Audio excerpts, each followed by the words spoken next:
This is Through the Decades. We're joined by a very special guest this evening, the bassist and lyricist from one of the best British bands of the last few decades, the Manic Street Preachers, with a new album, The Ultra Vivid Lament, out on the 3rd of September. Nicky, welcome to the show.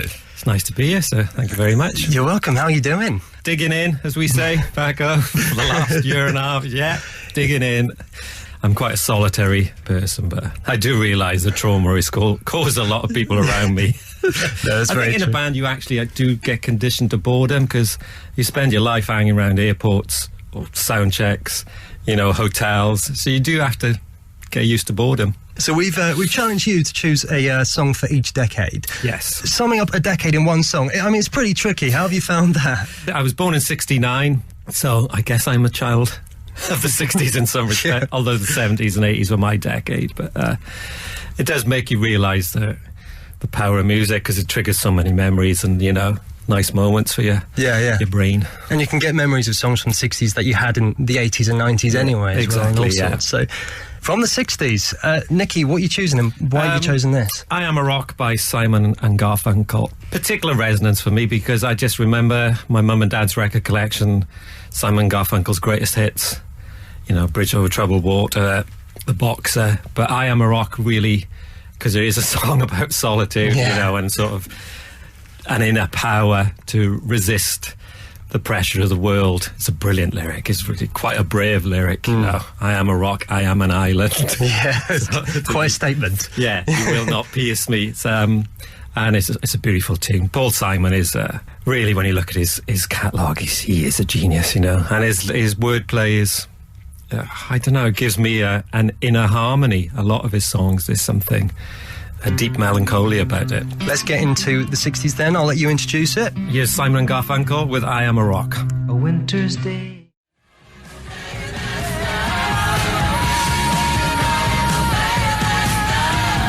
I'm Dan Noble, joined by Nicky tonight to go through the decades. Great choice from the 70s, that one. 73, so this is around the time of a young Nicky Yes. Nicky in his teen years. How much do you think music played a part, looking back, in your kind of teen years and growing up? It was a gigantic influence. Like I said, from a really early age, my mum and dad used to say that whenever I was in the car, I'd just be singing songs that, you'd heard on the radio, verbatim, over and over and over. And I can remember stuff from that. I can remember the FA Cup final from 73. I think it was Leeds, Sunderland, with a famous Jim Montgomery double save, because my dad was a Leeds fan.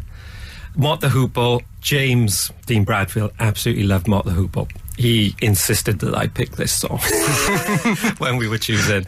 And I'm happy to go along with it because it's just brilliant. And they're a really underrated band because they didn't quite fit in with pure glam or the sort of faces, pure rock and roll. They were somewhere in the middle.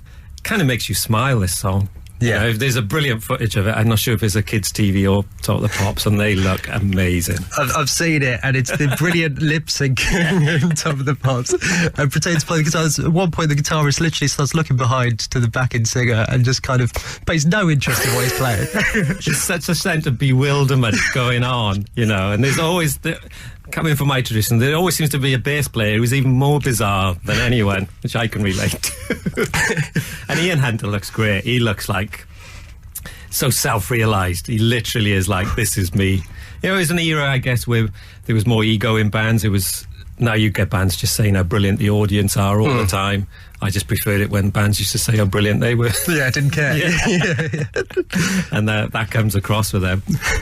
We're going to go through the decades to the 80s now. I was interested, actually. So we've got a decade station from the 60s, through to now. If you could choose one decade to listen to, then therefore one absolute radio, what would it be? It's close between the 70s and the 80s.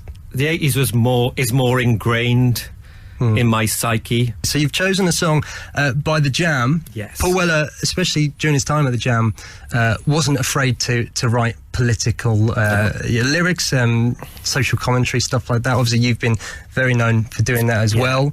With everything the last 18 months that we've had kind of thrown upon us with news and politics and a pandemic to top it off, how have you found writing lyrics with all of these things coming at you at once? I think it's more difficult now. I think there was like certain days when Mr. Weller was writing, or The Clash, there was much more black and white, so to speak, or left and right, however you want to frame it. There was an easier narrative to talk about.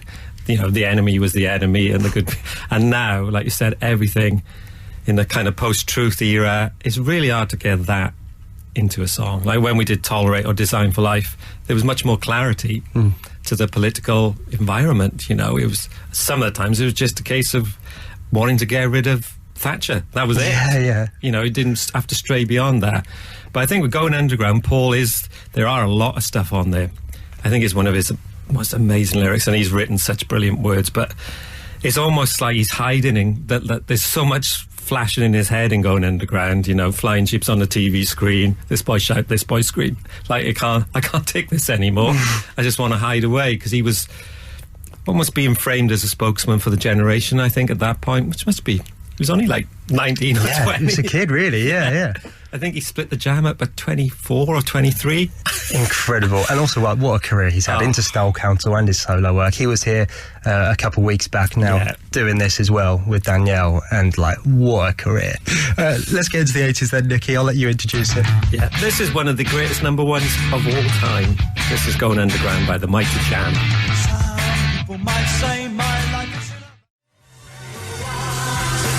I'm Dan Noble. We're going through the decades. Nicky, thanks for joining us tonight. Big choice for the 90s. Two artists collaborating together. You've done many collaborations through the years. A couple on the upcoming record, Mark Lanigan and Julia Cumming. Yeah. If you could, I'm sure you've had this question loads of times, you could probably see it coming. If you could choose one artist to collaborate with, and let's say you could choose anyone living right now, and you're guaranteed they're going to say yes. A toss-up between Lana Del Rey and Paul Weller. Either of them would be incredible. And maybe Chuck D as well, because James was such a Public Enemy fan. Yeah. And we did try on the first album to get Public Enemy involved, and one of their engineers did remix one of those songs. But yeah, one of those three, I think. Let's keep going through the decades into the noughties now. Interesting choice, this one. Why have you gone for the Libertines? Any particular reason? I think the Libertines were the last band where I felt I could be a fan of, in terms of not just the music, but the way they looked, the attitude, the recklessness. I just thought, if I was young, I'd be getting my blazer. I'd be down the Army and Navy, getting a blazer, and, wandering up and down the street thinking I was it. It comes back to Mott the Hoople again now, doesn't it? Because there's not really much like that now, just people that couldn't give less. They were so careless. I mean, live, it was ramshackle. It was ramshackle, and it was on the edge. It was pretty badly produced. Everything about it was just of the moment, that instant. Pete is a brilliant lyricist as well. He loves words, you could tell. Even in his worst periods, he's always writing words.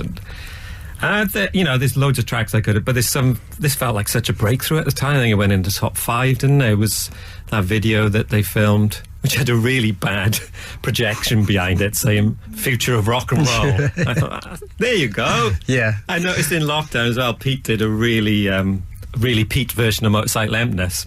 Oh, brilliant. And it was really broken and ragged, because he actually wrote a letter to the enemy. He was a really big Manics fan, and it was when Richey had disappeared and we came back with Everything Must Go. And there's a really sweet letter, sort of along the lines of just let them be who they are now. Don't expect them to be the Manics that they were. And we crossed paths quite a few times, and it always seems he's on the run from something, someone or something. It's like, oh man, I gotta get going, the Wolfman's on my back. See you again. Love it. Let's get to the noughties now. The Libertines, Can't Stand Me Now, Nicky Wire's choice as we go through the decades.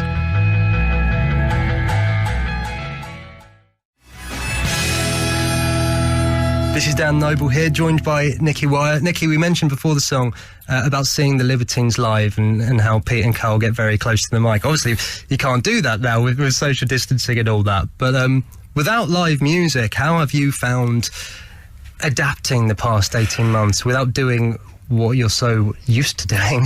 It has taken a lot. I mean, I don't think we've done a gig. I think it's 2 years in a couple of weeks' time. We've lost a lot of muscle memory, and we are in our 50s, all of us now as well. It has taken its toll on plenty of things. Like recording and writing music's not a problem, but the thought of playing live is a bit Well, do you get did you get nerves anyway when you were going on tour? Healthy nerves. Yeah, okay. Yeah, but it's always a thrill to get out there and think you can do something or throw a shape or get a reaction, you know. But now you think, if I do a jump, will I be able to get back at it? Yeah, don't want to pull your hammy or anything like that. That's got that point. We'll get into the 10s now. You've gone for a Lana Del Rey track, and you mentioned about the idea of a collaboration with Lana Del Rey would be quite nice.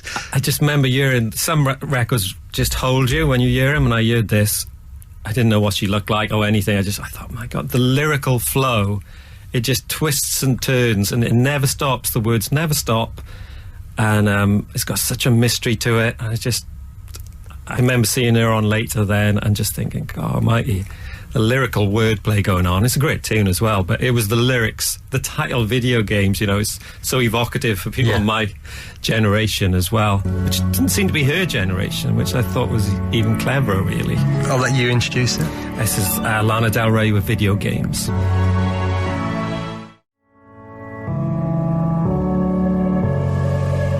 We're going through the decades. I'm Dan Noble, joined by Nicky Wire from the Manics. Nicky, thank you so much for joining us tonight. It's a pleasure. We're on to the last song already. How time flies. And it's some new music from you and the band with the upcoming album, The Ultra Vivid Lament, out in September. A few years now since Resistance is Futile. Yeah. How long has this album been in the pipeline? I think we wrote Orwellian and Secret He Had Missed probably about 18 months ago now, I think, and maybe one other track, Happy Bored Alone. Pre-COVID, pre-everything, you know, just sort of let's get back into work mode. Let's get on to the last song of your Through the Decades then, new music from the upcoming album. Let us know about the song, big collaboration on it. Yeah, I mean, I think this is our peak ABBA moment, really. Jim, when he said this, he said, I felt the force. He went, you know, my mum and dad's ABBA's greatest hits, he was just piling into me. And Julia Cumming, I'm a huge fan of Sunflower Bean. I think they're one of the most underrated bands in the world, you know. And it was written as a duet when I wrote the lyric. Quite a complicated lyric about two Welsh artists, Augustus and Gwen John, who born in Tenby, and we're complete opposites. So it's that idea how brothers and sisters, or even brothers, can be really different. Yeah, as I know from experience. Same, likewise, yeah. And so it's how they were both brilliant artists, but totally different people. And so we asked Julia, and again, she was in New York at the time, and just couldn't have been sweeter or better, or what we asked for. We've mentioned about the sort of controlled Scandinavian noir ABBA, and she just got it straight away. So did she record it from New York? She did, yeah. Is that commonplace? Is that what you'd have done anyway, pandemic aside, or would you be together? Sometimes, like Ian McCulloch came to our studio in Cardiff when we did a duet with him, and I think Richard Hawley did as well. I'll let you introduce it, Nicky. Yep, this is The Secret He Had Missed by the one and only Manic Street Preachers.